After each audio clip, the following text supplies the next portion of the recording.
사실 16년 동안 내가 인테리어를 하면서 생각보다 굉장히 다양한 민원인을 만났어. 나도 알아. 내가 하는 일이 맨날 먼지도 내고 소음, 문 두드리고 정말 아파트 무너지도록 공사하는 느낌으로 공사할 때가 많지. 사실 우리가 일부러 큰 소음을 내거나 기간을 늘리거나 이웃 주민들에게 피해를 주려고 하는 일은 아니야. 근데 가끔은 정말 현타가 올 때가 있더라고.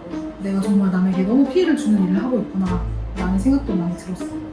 근데 또 공사 마감되고 나서 고객님들이 집에 들어가서 변화되는 표정을 보면 너무 보람차고 재미있어. 그래서 이 업을 계속 하는 것 같아. 오늘은 그 민원인들에 대해서 내가 생각나는 대로 베스트 민원인 3에 대해서 내가 이야기해줄게. 이거 몇 년 전부터 우리가 굉장히 자주 들어가는 20년 된 타워랑 아파트야. 근데 이 아파트는 공사할 때마다 항상 찾아오시는 분이 계셨어. 자주 들어갔다는 게 세대를 여러 번 했다는 거예요? 아니면 이 동에서 한 6집? 그리고 다른 동도 한 7집 정도 굉장히 많이 들어간 아파트야. 보통 아파트를 할 때 여러 세대를 하나요? 아니 그러진 않지. 근데 우리가 공사하는 모습을 보고 신뢰가 간다? 또는 했던 아파트라 더 잘할 것이다. 그리고 마감도 굉장히 잘 나오니까 더 맡겨주셨던 것 같아. 그래서 이 아파트 철거 첫날 항상 오시는 아주머니가 계셨는데 아주머니께서 문을 두드리고 처음에는 말씀하셨어. 혹시 괜찮은 문고리 있으면 3개만 떼줄 수 있어요? 라고 물어보시더라고. 근데 우리는 모든 문을 철거하는 공사였기 때문에 스스럼 없이 가장 깨끗하고 멀쩡한 문고리로 5개를 드렸어. 아, 그렇게 철거해서 나온 건 나눠줘도 되는 거예요? 아무래도 우리는 버리는 폐기물이기도 하고 근데 또 이 아파트 오래 사셨던 분들은 하드웨어가 낡으면 다시 구매하기가 힘들 수가 있거든. 근데 실제로 그렇게 철거를 하거나 이렇게 시끄러우니까 보상심리로 우리 집도 뭐 해줘 이런 집들이 많아요? 생각보다 엄청 많아. 그래서 첫째 날에는 문고리를 뜯어드렸는데 또 두 번째 집 공사할 때는 문을 두드리셔서 수도꼭지랑 샤워기를 요청하시더라고. 그거 구하기 힘든 거 알아. 근데 뜯어달라고 하시면 또 뜯어드렸어. 비싼 거예요? 아마 지금에도 좋은 브랜드이기도 하고 그때 당시의 모델로도 굉장히 고가 제품이긴 하지. 근데 마지막 공사가 정말 대박이었어. 나는 사실 생각했지. 더 이상 드릴 게 있을까? 라고 생각했는데 마지막에는 20년 된 식기세척기를 뜯어달라고 하시더라고. 그래서 내가 식기세척기를요? 라고 하니까 그분이 지금 식기세척기가 너무 낡아서 쓸 수가 없다고 하시더라고. 근데 우리가 공사하는 집조차도 이 식기세척기 상태가 어떤지 우리가 모르잖아. 근데 이거 깨끗하지 않을 수도 있고 사용이 안 될 수도 있어요 라고 말씀을 드렸는데 그래도 무조건 필요하다고 하시더라고. 사실 처음에 거절을 했어. 왜냐면 무겁기도 한데 가지고 가셨다 괜히 사용이 안 되면 또 불편을 드릴 것 같아서. 근데 이제 그분이 좀 무섭게 말씀하시더라고. 나는 이 아파트에서 좀 권력을 가지고 있는 사람이라 너 이렇게 자주 들어오는데 이번에 내가 요청한 거 안 해주면 다음에 우리 아파트 못 들어올 줄 알아? 내가 관리사무소 소장한테 말할 거야? 라고 하시더라고. 그래서 결국에는 식기세척기를 가져다 드리고 또 우리 현장 소장이 그 끼 있는 식기세척기를 뜯어서 우리가 폐기 처리를 해드렸지. 실제로 아파트 공사할 때 그렇게 협박하는 세대들이 있어요? 있지. 많지. 드라마나 영화에 나오는 것처럼? 그치. 당연히 모든 분들이 그렇진 않지만 내가 인테리어 하면서 굉장히 다양한 사람들이 살고 있구나라고 느낀 것 중에 하나야. 그래서 내가 그때 느낀 건 부자는 아무나 되는 게 아니구나라는 걸 느꼈어.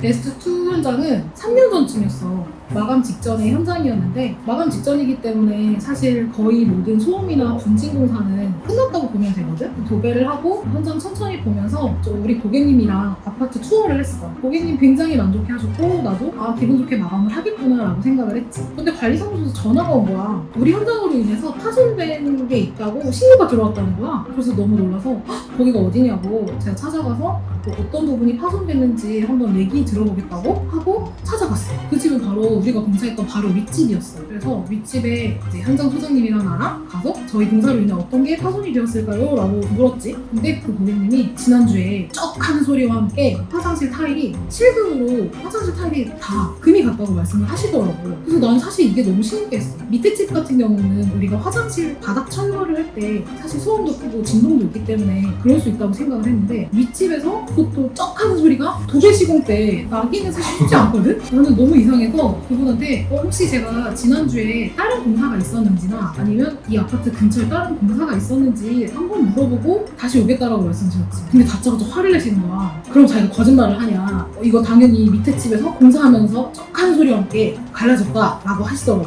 그 근거한 타일을 유심히 나도 살펴봤어. 그리고 내 주변에 이제 타일 하시는 반장님들이나 또 타일 파시는 업체들한테도 보내기 시작했지. 근데 그분이 화장실에 걸려있는 수건을 가르치면서 나 이런 사람이야. 나 과학수사연구소에 신고할 거니까 딱 기다려. 이렇게 얘기를 하시더라고. 띵띵하게 다니시는 것 같아. 난 사실 그 회사에서 잘 모르는데 자꾸 과학수사연구소를 말씀하시길래 어떻게 해야 될지 조금 많이 난감했어. 그래서 과학수사연구소 신고와 함께 공사 중지 명령을 내릴 테니 당장 공사를 멈춰라 라고 얘기를 하시더라고. 사실 우리 고객님의 이사는 다음 주였거든.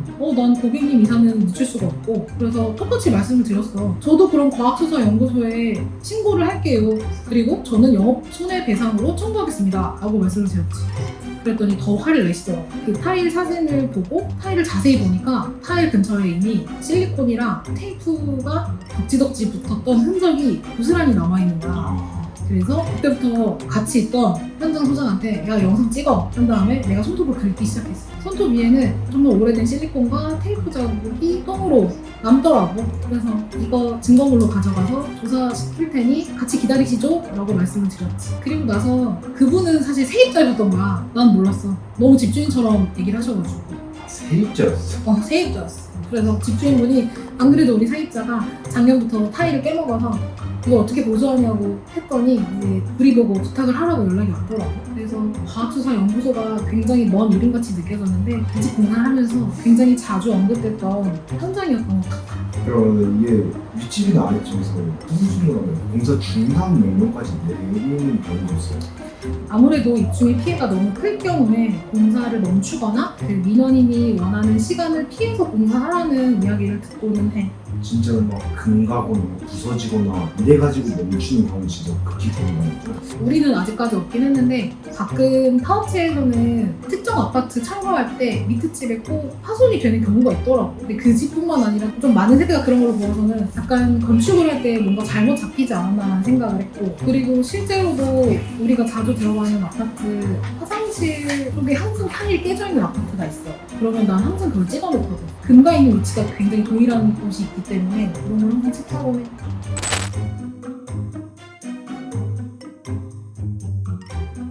내가 아직까지 길이길이 남는 민원이 베스트 1은 5년 전에 했던 공사였어. 내가 여의도에 있다 보니까 50년대 구축 아파트 공사를 좀 많이 하는 편이거든. 50년 된 구축 아파트는 난방부터 시작해서 정말 골조 빼고 모든 걸 다 철거하고 공사를 한다고 보면 좋아. 16층이었는데 공사가 시작됐거든. 근데 첫날부터 관리사무소에서 전화가 오는 거야. 한 세대에서 민원을 너무 심하게 넣고 있으니 찾아뵈라.